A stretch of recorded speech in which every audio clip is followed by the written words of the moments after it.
फक्त 7 दिवसात स्वतःला पूर्णपणे बदला. एक चॅलेंज. श्रोत्यांनो, क्षणभर डोळे बंद करा आणि कल्पना करा, जर पुढचे फक्त 7 दिवस तुमचं आयुष्य पूर्णपणे बदलणार असतील तर. तुमचा आत्मविश्वास दुप्पट झाला, मन मजबूत झालं आणि तुम्ही स्वतःवर अभिमानाने उभे राहिलात तर कसं वाटेल? आजचा हा व्हिडिओ पाहिल्यानंतर हे फक्त कल्पना राहणार नाही, हे वास्तव्य होईल. कारण पुढील काही मिनिटात मी तुम्हाला 5 असे नियम सांगणार आहे, जे फक्त 7 दिवस पाळले तरी अगदी कमकुवत माणूससुद्धा स्वतःला ओळखू लागतो आणि गोंधळलेलं मनसुद्धा दिशेला लागतं. पण एक अट आहे, हा व्हिडिओ पुढचे 7-8 मिनिटं पूर्ण लक्ष देऊन पहा. स्वतःला चॅलेंज द्या, एकही सेकंद स्किप न करता.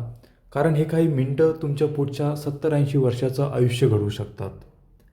खरी वेदना काय असते माहिती आहे का? स्वप्न असतात, इच्छा असते, काहीतरी मोठं करायचं असतं, पण दिशा नसते. डोक्यात विचारांचे डोंगर असतात, पण कृती शून्य. दररोज स्वतःशीच लढतो आणि परत हारतो.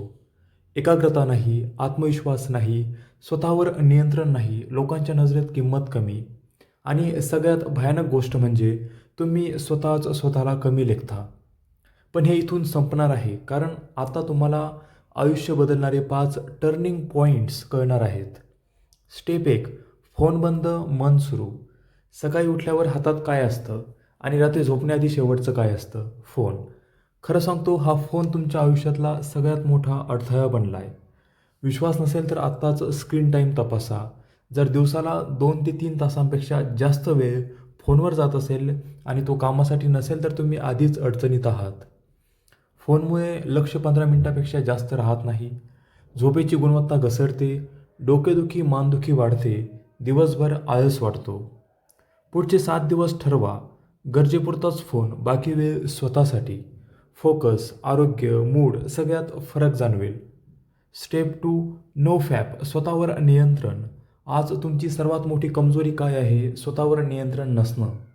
नो फॅप म्हणजे जादू नाही, तो एक स्वतःवर विजय मिळवण्याचा सराव आहे. पुढचे 7 दिवस पॉर्नला नाही, हस्तमैथुनला नाही. वाईट विचार येतील, पण प्रत्येक वेळी त्यावर नियंत्रण ठेवलं की आत्मविश्वास वाढेल.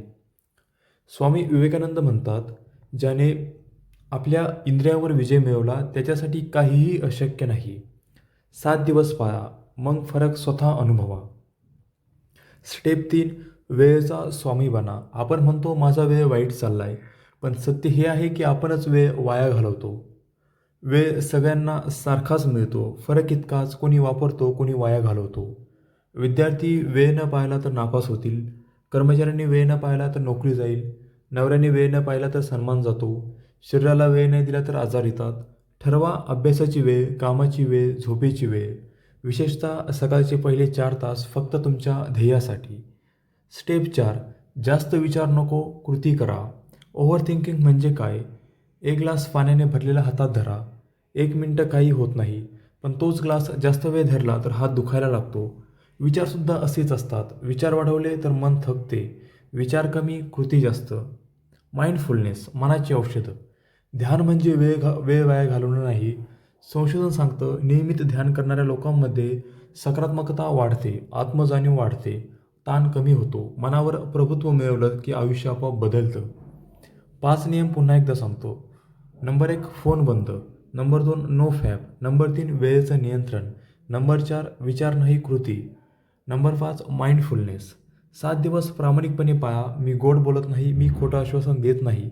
तुमचं आयुष्य बदलेल, कारण भविष्य उद्या घडत नाही, आजच्या सवयी भविष्य घडवतात. आज वाईट सवय सोडा, आजच चांगल्या सवयी सुरू करा. व्हिडिओ आवडला असेल तर लाईक करा, चॅनलला सबस्क्राईब करा. धन्यवाद.